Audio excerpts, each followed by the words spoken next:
Welcome to another LinkedIn Live. Today I'm so happy to be here with Elisia. You want to say hi real quick, Elisia? Hey, so glad to be here with you too. Happy New Year. Happy New Year. We're here to discuss strategic thinking for innovation. What a topic for 24. I feel like I've been reading so many articles lately about this and how we can empower employees to talk about innovation and what it takes to really be strategic when it comes to this. So I can't wait to hear from you on the topic. But before we get started, I would love if you can introduce yourself, tell us maybe a little bit about your background, and we'll dive right into the topic. Yes, I'm Elisia Keown, and I'm an executive coach based out of Wesley Chapel, Florida. So I'm just south of you. And what I like to do is help leaders that are within the senior leader or C-suite group that have large teams and are looking to up-level their skills. They're already strong leaders, strong performers, great at strategic thinking, but perhaps there's something they want to go after, a bigger goal, or leading their team even more successfully than they have in the past. So I coach leaders in that arena. So that's what I do.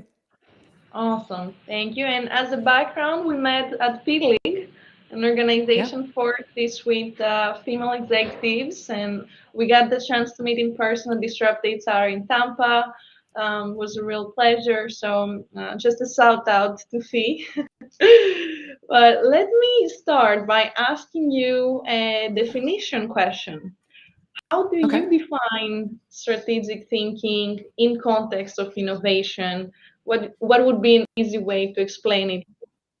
Yeah, I think that's a great way to start too. Because I think for us as humans, we are so change averse. We do not like change. So innovation and adapting to change doesn't come easy to us. And so really, I think it's the ability to overcome all of that humanness, uncertainty, fear, everything that's happening to us for in the present in order to plan for the future. And so if we can strategically think and plan for the future, we can overcome all that.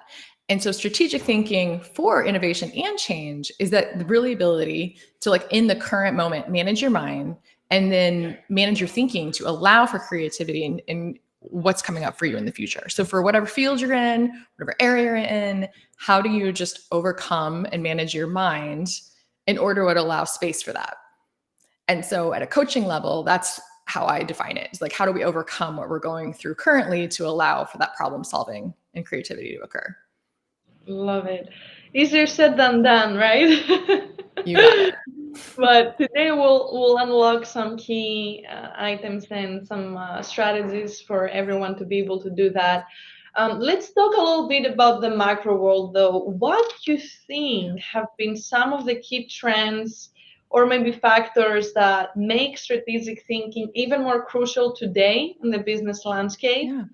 And maybe what roles also you think strategic thinking play in fostering innovation within organizations?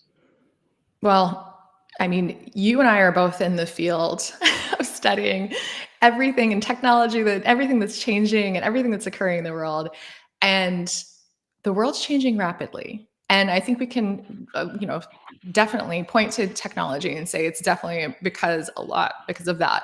But also, I think COVID, and I know that's overused at this point, but COVID changed the playing field in so many ways that I doubt all of us know even what the long-term effects are going to be. But what we did see, but it changes how people want to do business. It changed how people want to work. And then you couple that with all the discussions happening around AI in the workplace.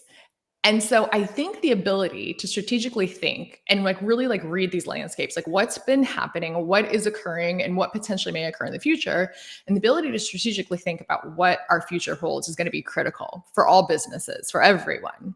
And I think companies are being forced to innovate, or they're going to just suffer the consequence of being left behind. So you can see it, whether the impacts of how people want to work post-COVID or how people want to use technology and AI, right? And if they don't shift and move, they're going to be left behind, right? There's not, I can't think of one industry or one place where if you don't change and don't innovate, that you're going to continue to thrive. So it's a 100%. necessity. Yeah, I totally agree. And I mean, I always say that today CEOs have no choice but to give in to the innovation because it's the only way to keep their talent.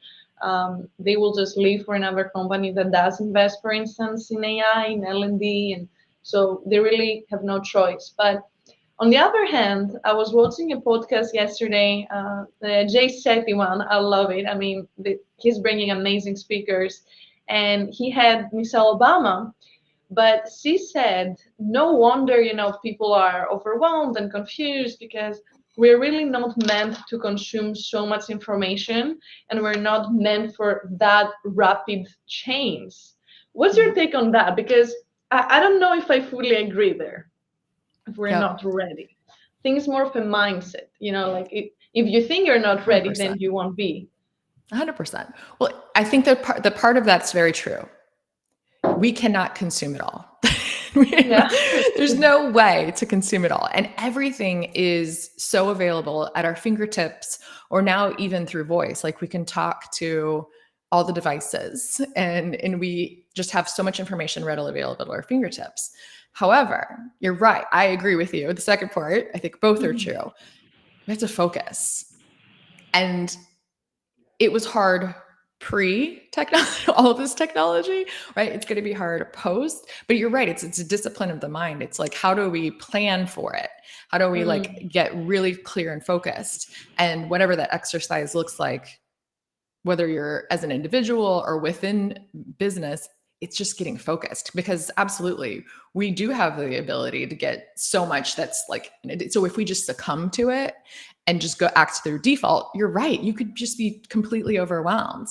However, if you can harness it and focus it, I mean, you think about it, like how much can you just learn just by Googling and like watching things on YouTube and learning, right? Where traditionally we would have had to go to a book or a classroom or, enroll in something and physically show up.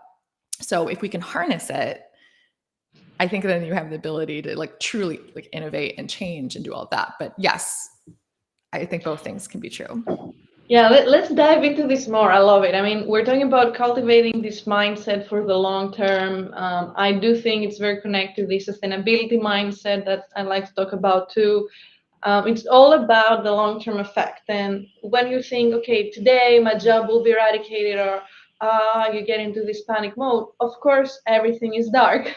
But if you do take the long-term approach and you accept that, as a society, there's so much more for us to explore, and that we're not even tapping into, 1% of truly the power of AI today, like how it will be in 5 years. And primarily also understanding that it is not something that's happening to us, but for us, changing that narrative. And what I like to talk about is the empathetic AI, like, with Dextigo, we're building those human skills that can truly uplift us as a community, as a society, can make us be better humans, then make us better professionals, and basically improving the quality of life around us. But I think that sometimes people get stuck into that, short-term tunnel vision, and it's hard for them to overcome it. So what would you say are some maybe ways that individuals can start to create that mindset of the long-term planning in order to be able to have space for strategic thinking in their businesses? Yeah, great question. I love that. And I think you're right. People are getting fearful of it. And I get so fired up about this one because I think it's interesting. I'm Gen X, and so I was born 78.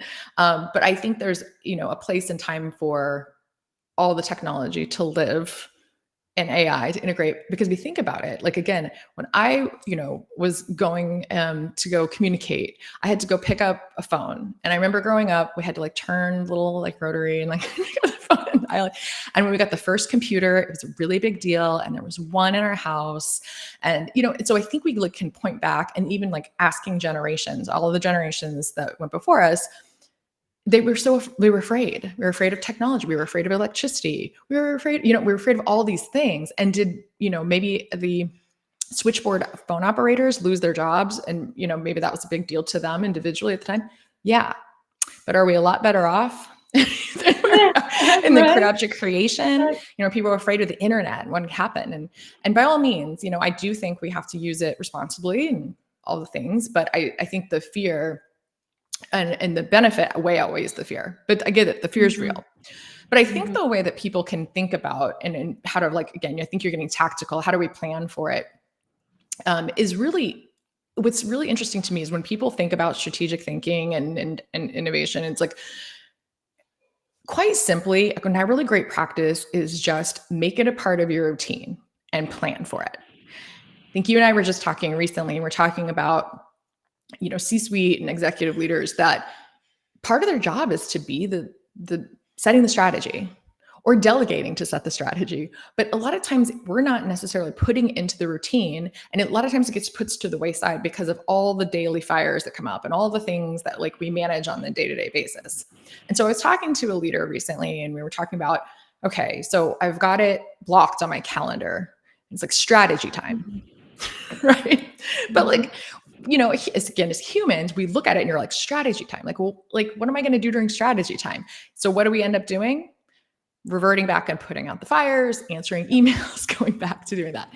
So what we talked about was, if you plan for it, block strategy time. A lot of people know about like time blocking, but instead put it as an outcome that you're going to achieve during that time.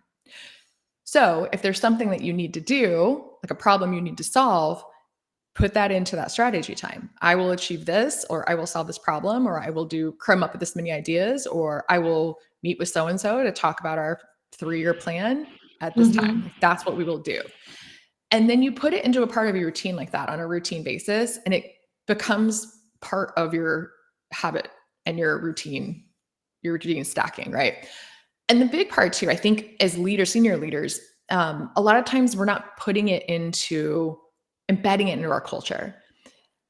And so a lot of leaders you ask out there, like, they don't have the entire organization working off of a 3, 4, 5-year plan. And I don't think we have to have, long term range plans that every associate knows about, but at least that like 3 to 5-year plan that everybody knows about. We talk about it at a regular basis on town halls. We talk about how we're doing towards it. And I understand as an associate how I'm playing into that 3 to 5-year plan. So I think that we're tactical. So again, I think it's just like, literally, it's like we think about strategy being this kind of elusive thing. Like, what does strategy and strategic thinking mean? But I think it's just, we can take that down and just make it really tactical. Put it into your daily habits, put it into your culture. You shared a lot of good points there. I want to discuss this a little further. Embedding it in your culture. So what's funny is I've been connecting like with people on LinkedIn, and taking the theme New Year, I asked them, what their goals. And someone yesterday thought it was an automation. He's like, oh, a lot of people have asked me this today, which I guess makes sense taking the time of the year. But I said, like, I truly believe that when you say your goals out loud, you count yourself accountable, and it's that repetition that becomes part of your subconscious then. And then, like, if you go and do something against that, you'll feel guilty. But you have to put yourself out there in this uncomfortable position. Like me as a founder, talking to investors saying, I will get to that revenue, or I'll do this, and then actually having to deliver, I think is the best form of discipline. And similarly, no matter your role in industry, I think there is some goals you can put to hold yourself and your team accountable, but it's that repetition, as you're saying. You have to say it in your meetings, you have to say it every year, you have to say it, like, whatever frequency you need until you get there. But it feels like people sometimes are discounting that. They're like, oh, I said that already, or like, we all know. But when you dig deep into an organization, you see that the majority of the communication issues begin from that lack of repetition. Because you think you said it once and people will register that, but they don't. There's so much going on. So you have to be very mindful of that, I think, on a daily basis. So I think that would be a takeaway. I'm writing down here from what you said, like, to embed it in your culture, you have to repeat it and be super mindful about it. And lastly, and I made that post the other day, was about how we're really growing when we're out of our comfort zone. And I think if Mm. that 3 to 5 year plan doesn't get you a lot out of your comfort zone and you're just static, then you might as well not even have a plan. So it's not just having a plan, it's having the right plan to actually help you and your company grow. Yep. Now, we talked about like the time blocking, but what do you think hinders people from achieving those like small wins in strategic thinking? What are some challenges maybe you see your clients have when they're trying to incorporate strategic thinking into their decision making processes, and maybe how you help them overcome that? Yeah, another great question. I do think back to the time blocking, I do think that a lot of times we're told that strategic thinking is super important for senior leaders. I was just talking to two female senior leaders, and they were being told the feedback was, you need to be more strategic. You need to do more strategic thinking. And so I do think there's definitely the time is a big piece of it, right? So not making the time for it, not being mindful about it. But I think too, as we tell leaders, you need to be more strategic, we don't talk to them about what that means, right? So a lot of people walk away being like, well, what does that mean? How do I be more strategic? And so I think when there's opportunities for mentors and leaders to share, this is what I mean. Here's what I'm looking for. Here's how you can be more strategic. Here's some examples of what strategic thinking looks like in this organization. Here's some problems that we could use your thought process in helping to solve, and really helping them define, like, what does it mean? Because I think it's gotten to be, and you mentioned this, it's all over the place, of like a catchphrase of like being more strategic. Strategic thinking is important, but like no one's really saying like what that looks like for some of these younger senior leaders that are coming up. So I think one, like teaching them and coaching how to do it. And I think the other piece about when, yes, the culture of, I love what you said, the culture of goal setting and repetition is important, but then also along with that, with big goals comes big failures. And I don't mean we just fail over and over, but creating the culture of like not being afraid to fail. Because with innovation, like you have to try new things. Innovation isn't like try the same thing that's worked for us over and over again. It's try new things that we have no idea if it's going to work or not because we've never gone there before. We have this big, like you said, we're not going to be static. We're going to try crazy new goals that are bigger, badder than anything we've done before. So that means we have to take some educated guesses on what to try. And then if it doesn't work, we can't be upset. We can't beat people up. We just have to be objective and look at it. So I think really creating that, because otherwise, if we're like, hey, be strategic in your thinking, be really innovative, here's how to do it, but then we're going to really punish you and beat you up if you fail at it. We're going to rip you up on your review. We're going to like take it out on you in terms of your bonus or your merit. It doesn't work, right? And then it doesn't back up. So I think that's a big one, is not allowing and creating that culture of that failure is okay. And defining what failure, I mean, I use this in a like this term, but trying something new and it doesn't get the outcome that we thought it would, right? It can be deemed as a failure, even though sometimes it's a harsh word, but No, for making sure. it. I totally agree. And it's like the 80/20 rule, like the company has to create that culture. And I think a good strategy would be not just saying that, yeah, and giving you time for you to practice and like take risks and come up with creative things, but also let's create the time to reflect on that. Let's talk like once a month, let's have a meeting where everyone can share how they failed and what they learned and how we're incorporating that into our fiscal year strategy so that we actually don't fail again on that, but have time to fail on a new thing, and let's empower everybody to fail. I think that that's huge. And I don't really know many companies that actually live that value. I love that. Yeah, I love what you said too, like normalizing it, like almost giving the gold star for here's all the things that we tried that didn't work until we got it Yeah. right. Right. Just Yeah, and I normalizing think it. especially like connecting it to startups, right? Like there's so much failure that goes Mhm. into growing and scaling a company that if we actually empowered that culture, what that would look like is when a founder sends an investor update, it starts with how they failed, and then it ends with actually what they managed to succeed on. Yep. But no one wants to do that. Everyone wants to say everything has been great and we're killing it. That's where the problem Right. begins.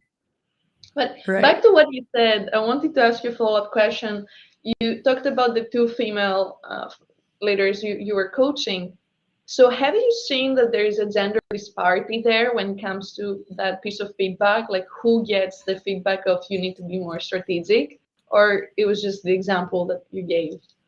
Yeah. I mean, honestly, I coach both men and women. And I would say, again, in my experience, so I won't speak for everyone out there, but I think in my experience who I've coached, I do think both men and women get the feedback. I do think in a lot of examples, because just generationally, like where we are at, a lot of the senior leaders women have not seen the examples and have not been coached in a way that they're taught how to figure that out.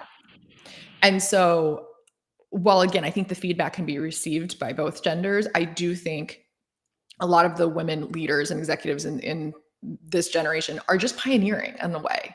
Like we definitely, again, there's been some great examples that have been set, but a lot of times, again, our parents or our grandparents were not working women and parents in rising to the top and rising to these ranks.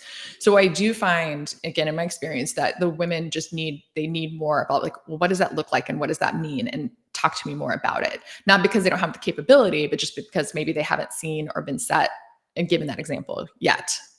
Very interesting. By the way, do you have a mentor? Like, is someone coaching you as a coach? Oh, yes. So many. Yes. Both yes and yes, both to mentors and coaches. I like to call it having like your own internal board of directors. And so having people with different strengths and different things that you go to for them, but absolutely. And yes, and you mentioned Fee League at the top of the call. As I've moved here into the Tampa area, that's been another part of my board of directors that I've added onto my repertoire for sure. But yes. And How how about like do you you? go about creating it? I mean, I'll answer afterwards. Okay. How do you Okay. go, yeah, about selecting who will be in your board of directors? Like if someone is wondering how they can Yeah. create theirs. Yeah. Yeah. And I honestly, some people, most I just outright ask. So I did think Yes. when I was younger, I would find people that I admired. And again, like I said, I have a wealth of different type of skill set in the leaders that I partner and work with to help me. But everything from a coach from my business and myself. I have, financial mentors. I have, personal mentors. I have so many different people that I just ask.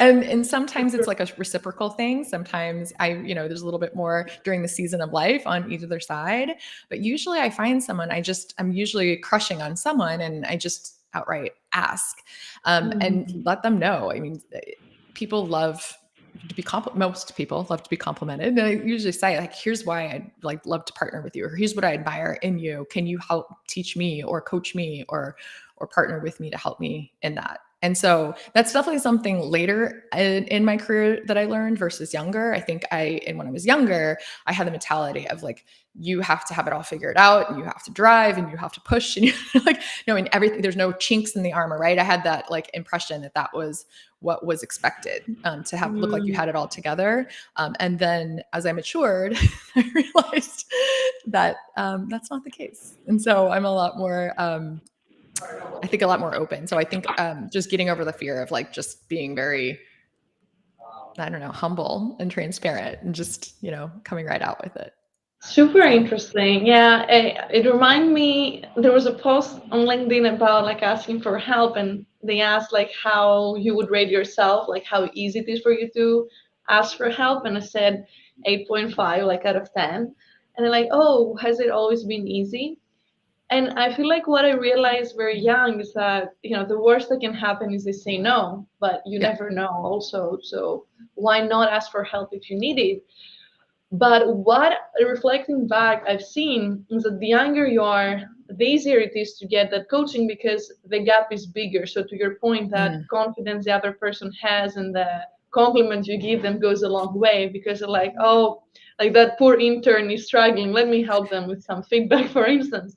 Versus the older you get, it stops becoming a mentorship. Sometimes it's more like advice. Okay, how can I actually get money for helping this person? And so the dynamic shifts completely. And that's why I'm a huge proponent of peer-to-peer mentorship too. Yep. Because that's when you can be yourself and you can get that raw feedback without any, monetary thing. There is space for the monetary, like exactly like coaching, but it's a whole different type of relationship where you're hiring someone because you want them to also hold you accountable, and it's more structured. Versus, in my opinion, like a peer-to-peer mentor would be someone I can call and say, hey, I'm really struggling with this right now, help me. So different situations. But Absolutely. I also resonate a lot with what you said, that everyone brings something else on the table and you have to have them for different things. There's no one single mentor that will cover like your financing questions and your like job questions and everything. But for me, it has been a rotating thing where at different parts of my life I needed different type of mentors, and there's only a few I've kept till today. But I don't see it as a bad thing. Like, I think as we evolve, we need to recruit new people in our board of directors. That's right. And so it's also about adapting to that. And that's kind of like a segue to what I want to discuss next, which is how often you think the strategic plan, let's say, should be revisited, and when is a good time for us to adapt based on what's happening, or how we should decide if we should stick with it no matter what. Yeah. Well, I mean, there's no blanket right answer on that one. So I think that's a tough one to say, here's when it should occur. I think it depends. And I think because, again, things have been changing really rapidly recently. So I think it makes sense. 6 months, a year, it kind of makes sense. And then like those like milestones to kind of check in. However, if something's just not working, you feel like something is like really like failing, to continue to keep at it. And again, I do think you need over time, you need to like really like try and fail over time, but making those adjustments if something's really, really not working, maybe shorter term. But it seems like normal cycles, like I was thinking, this is just being in corporate world for so long, but thinking in like the quarters, the 6 month and the year, just feel like good natural milestones to at least be checking in. And I think if you're running a larger organization, like if you're a senior leader and you've got a big team, if you're trying to shift the strategic plan quickly, like it's not going to work, right? It's just turning too many people. But if you're, different scenario, startup, and you're working through some different things that just have to like pivot very quickly, you have the ability to do so. So while there's no right answer, what works for you? But I think that 12 months seems to make sense. Yeah. And I would say it's less about what pivot you make and more about how you communicate it, right? Very Like, well said. again, back to the mindset, I think your people will be as open to that change as you help them be. Like, you can't just come and say, okay, here's the change we're making to the plan. It's here's the change, but also here is the 10 things that we're putting in place to make sure that the change happens easily. And that takes a lot of strategic thinking, because you have to be ahead. You have to have seen all the consequences of your actions and how that gets amplified when you do communicate to the rest of the team. Yeah. And I kind of see this now, with the layoffs and like all the people who are looking for jobs, and there's too much anxiety, I feel like, in the job market right now for many people, that maybe, and that's just a speculation, I'm not sure, you tell me what you think, but maybe when these new hires come in, they affect the rest of the team more than vice versa. Like, I think it's very crucial for because of how the environment is today, for like recruiters and HR people to be able to not say, oh, I have to fill in a position, but I have to fill in a position and make this person feel super welcome and make the onboarding super smooth, so that the rest join the team and it's like no new change happen. It's like everything goes smoothly. But sometimes because of the pressure of what you said earlier, the to-dos and the fires, it's like, oh, I need to hire someone, or I need to just do this thing, and they don't revisit that initial goal and how it has affected the company. Do you see that? So are you asking, like, does basically when you're bringing on new people without properly onboarding them, does it like disrupt because you're like not I necessarily mean, bringing them in correctly? Is that I think it will disrupt regardless, but maybe what I'm saying is right? like now with the current environment, there's more kind of a window of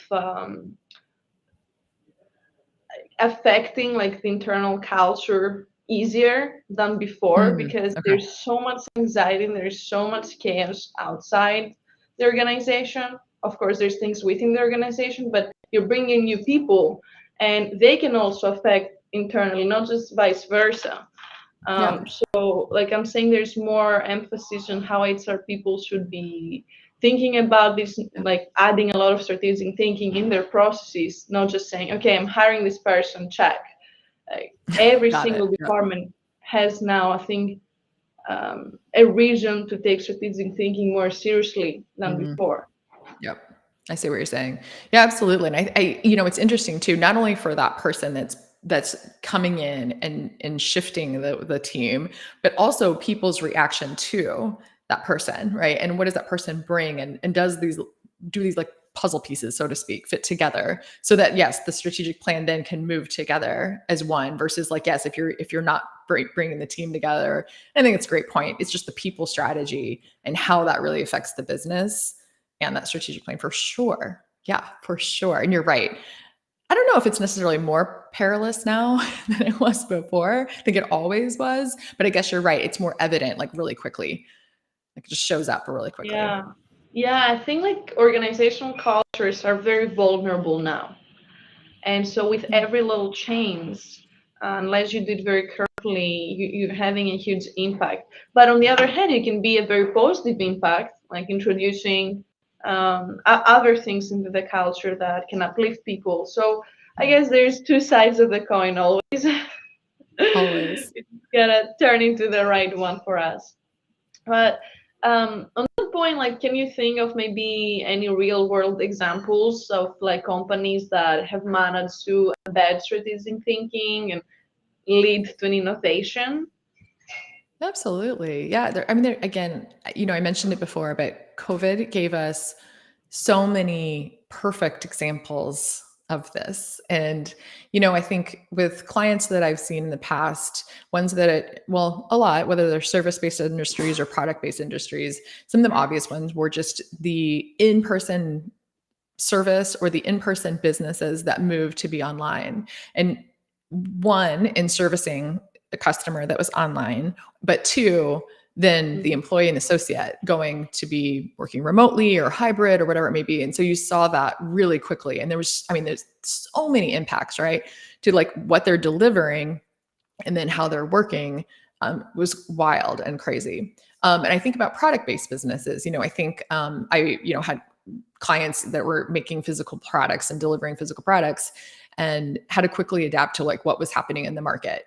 I think I had a kids clothing designer that was founder, owner, designer, and decided quickly to pivot because she had all of this material, all these things to make masks, and sold bulk orders to businesses to keep businesses open and safe. And, just quickly pivoted to that. And then back when she needed to refocus. And that caused, and again, you can think about the ripple effects of all the things that had to occur in order to do it. And same things with physical products. Again, I think I've been with people that are delivering food products that had to like basically they were delivering one type of product and had to quickly pivot and say, okay, in order to keep this business afloat, I might have to do something and pick up something completely different in order to provide it to a customer to keep this other business afloat. So it's almost like creating like two businesses within a business. And so, again, while no one would want to repeat COVID or say that it was a good thing for us as humans, on a business perspective, it was very interesting to see how people had to innovate and how people had to adapt in order to survive. And a lot of that took like quick strategic thinking, where you didn't need, again, another solid point of, you may not necessarily need to keep with that 3 to 5 year plan if it's not going to play out the way that you need to. We can quickly adapt when push comes to shove, and come up with really great ways to provide value back into the world. So yeah, so many examples of that. Yeah, this is awesome. Thank you for sharing this. Was there like any change for you personally, or like you were remote from before, right? No, I Yeah. actually was with an organization where I was going to an office and went remote. And I actually Oh, launched my coaching business in December of 2020. So launched an online service business, executive coaching business that, yeah, primarily serves customers virtually. So yeah, so for me, it was not a transition. It was more of a launch and a start. But no, I was going through it right there with you. yeah, wow. I mean, I love that within the challenge, always an opportunity arises, and with every change, there's a positive side. So that you are the example. That's amazing. But I've been hearing it, yeah, a lot from people that were always interested in doing something, and like COVID gave them the opportunity, or now AI gave Mhm. them the opportunity. Like my co-founder and I were talking about launching this like before the Yeah. huge like wave of AI, but because I was already in the AI space, but now it seems like it has resolved so many obstacles for founders to launch, and Mhm. it's amazing. Like the productivity you get and the ease of starting up the business today has opened up so many opportunities, but on the other hand, has made it more competitive for companies to scale. So I think innovation is never the like solution for everything, but it's Mhm. the requirement for you to get a leg up and get that start. And that's why I'm so about it, and always trying to make people understand that there's, no matter what you do, there's a way to use innovation within it to make your field better or your day-to-day better. Just you have to ask the right questions and try to really find a solution, from failing a lot, to your point earlier. Well said. What would you say, if something comes up, has been like your biggest like failure that turned into an awakening? Like what was your biggest lesson learned in your career? Ooh, that's a tough one. Okay. I'll say that one of my big learnings, I think, just starting the business, and I don't know if it's the biggest failure. Well, maybe it could be tied to failure. Was getting really comfortable with discomfort. So, Mm, again, I think I alluded to this when you asked the mentor question too. I think for a long time, when you go through school and you're like, on the honor roll and getting great grades and go to college and getting, everything's achievement based, and it's about getting the A or the gold star, and realizing at some point, like it's okay to be really uncomfortable and try really uncomfortable things. And again, that failure piece. But I think for me, when I launched my business 2020, I was like, we're going to get really uncomfortable and get comfortable with that. mm, So like there's no A to get. I mean, again, yes, from a standpoint of building a business, you could, the success and things like that. But like you have to go through so many moments of discomfort and all of that the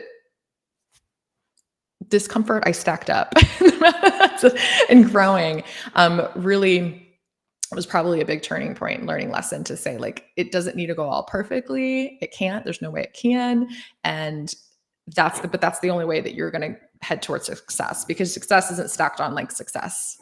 It's stacked on a pile of trying and failing. So yeah, this is fascinating. Like how we can end up on the other hand, like really being cool with getting rejected or getting, these uncomfortable situations on a daily basis that you're like, okay, it doesn't even bother you anymore. It's like a part of the journey. That's very interesting. So, do you think like you're still into this like mood, or have you like changed since the day you launched the business? oh, for sure. For sure. You know, it's funny. I'm still working on my 2024, like what is going to be my thing. But Okay. my mantra. It's funny. I just asked my 13-year-old if she had her 2024 goals and where she was going. She goes, "Oh yeah," and she just rattled off a list of things. And I was like, "Okay, I'm a little behind, but I got to get Please, on after top it. of it. I got to get after it." But no, I think that yes. To answer your question, yes, I don't think I'm in the season of this. I think it's now more ingrained in me, so I don't think I'm out of it. It's just as I call it like skill stacking. It's part of my skill stack. It's just like we're uncomfortable sometimes, and that's just the norm. Um, Yeah, no, I don't know. I don't know what 2024. Do you have yours yet? I don't know what my season for this year will be, Well, but I have obviously like a professional goal with like Dextago. We have our FY24, metrics and everything done. Personally, it was very simple. I just wanted to commit to 3 days at the gym. Right now I'm at two, but I do the two consistently since like the last couple of months. So now it's yeah. just about adding one more. But there's always the opportunity cost. I'm like 1 hour at the gym or something else, and that's like the battle I have internally. But I'll get there. Yep. Yep. But yeah, it was really simple as that, and it helped there. I mean, I think this is part of everyone's resolution, but for me, like really, it was a big thing because I wasn't very disciplined with it last year. So let's see how this one goes. See, it's always that it's just overcoming our mind. Like, what can I do in this Yes, hour versus what Yep, that's it. exactly. On the more fun side, I mean, I love painting.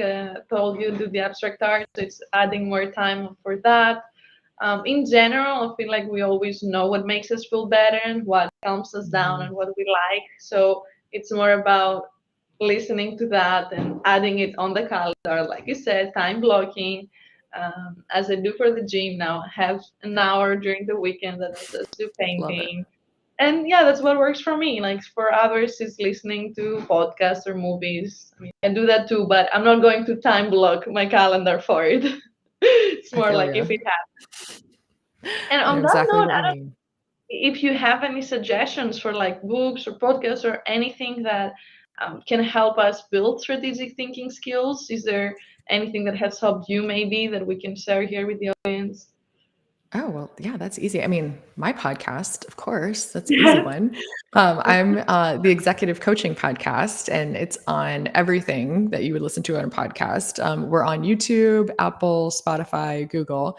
But I love HBR, and I Mm, love listening and reading their articles, and they always have something kind of interesting to kind of check out and look at. So that's one that I've personally been kind of always keep a consistent eye on. So that's one I really like. Yeah. okay, awesome. What has been your most favorite podcast to create? Like, what's the topic you enjoyed the most? Oh gosh. Having difficult conversations is one that no matter what level, what organization, what the situation, it continually is a theme, Mm, always a theme. So having difficult conversations is one that I talk a lot about with leaders. I'm Number not two, just surprised. yeah, Yeah. it's a big one.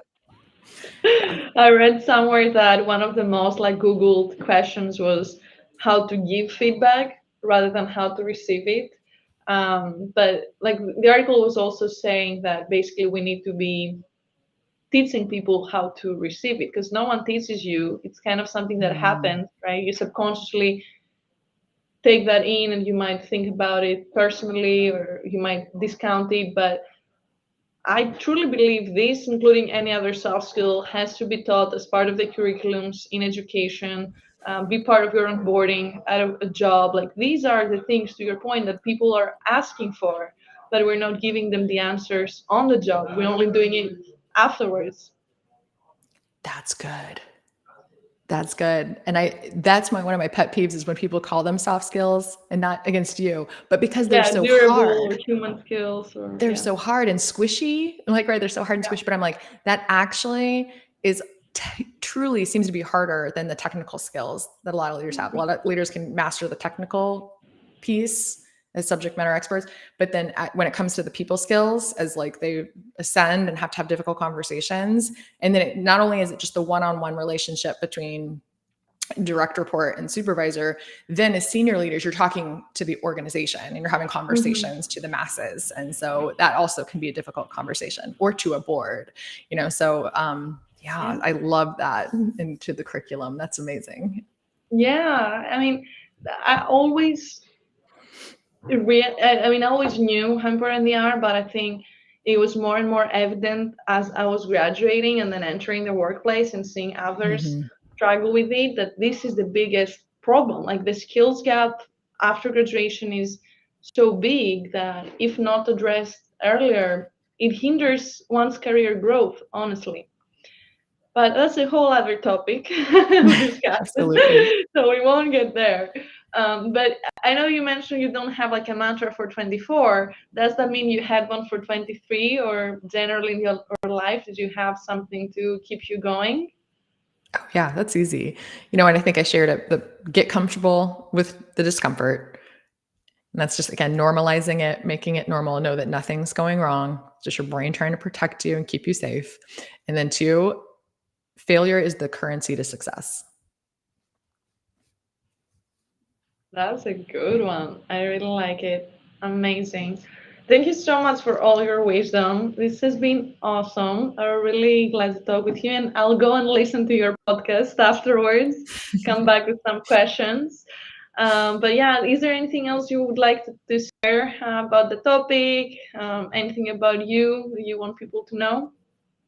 Oh, sure. I think that, tools like Ducks2Go are so helpful to be able to work on these skills, right? Strategic thinking and all the things that we talked about that stack onto that, the time blocking, the, being comfortable with failure, like, right. All of that is absolutely a great thing. And then supplementing, if you need a coach, right? If you need somebody to help support you through it, if you need someone on your board of directors, if you need somebody else to talk to and engage with what you're learning, it's such a great combo to continue to level up. And again, I always say this, like, senior leaders and leaders that get to the top, they're actually really great at what they do, but to continue to rise, to go after those goals, you have to have somebody that helps you. Just like a pro athlete, you have to have people that surround you and tools that you can use to continue to level up. So that's a major thing. And if you need support from an executive coach, I'm available on my website. It's ElisiaKeown.com. And it's ElisiaKeown coaching.com. And you can always schedule a consult call, learn more about coaching, and see if it's for you. And then, like you said, LinkedIn. We are on LinkedIn like crazy, actively posting and engaging even with each other and our communities. So I'm happy to connect on LinkedIn. Amazing. Thank you so much. Thank you. Hope you have a great rest of your day, and we'll have you back again and talk about those difficult conversations and how to go about them. Love it. Thank you. Have a great day. Take care, Elisia. Bye-bye. Bye, everyone. Thanks for joining.